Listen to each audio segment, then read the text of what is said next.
When I was a young kid, I remember coming to Mass during, my youth and sitting with my family, and I'll be honest, during the readings I would get a little bored. I would often talk to my siblings or, look around and and then of course Mom smacks you and makes you focus. And so the way that we would do that is I would open up the front of the hymnal and try to follow along with the readings, to try to keep my mind on something. And I would get pretty excited when I would see that sometimes the gospel would have an optional, shorter version.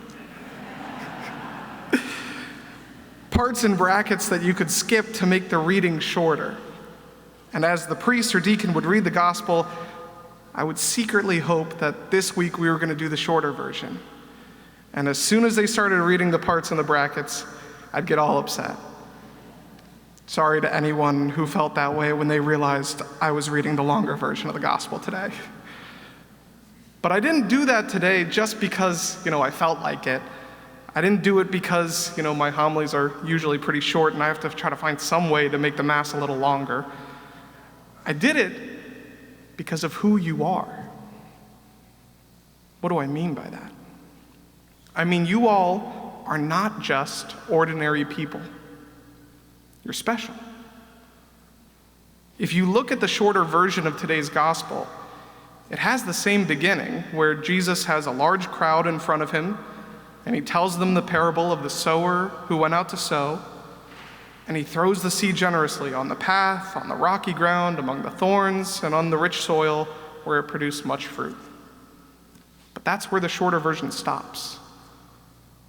It doesn't have that incredibly important second part, where Jesus' disciples get to spend time with him personally, away from the crowds, and they get to ask him about the parable, and he explains it to them. That's why you're different. You are a disciple of Jesus Christ. You are not just one in the crowd who hears a nice story from Jesus and continues on your day. You've come here to Mass to spend this important time with the Lord.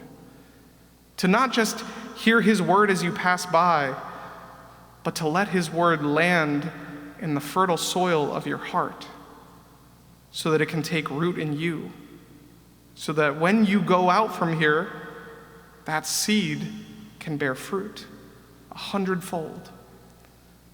That's why Jesus says to us what he said to them: "Blessed are your eyes because they see. Blessed are your ears because they hear."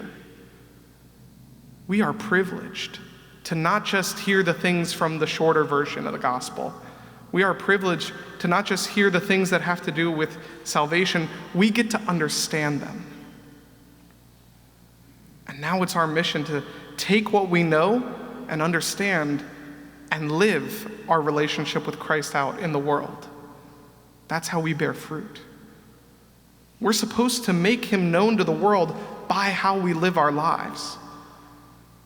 If other people can look at us in our jobs, in our circle of friends, in our neighborhoods, and they can't tell that we're Catholic, then we are doing it wrong.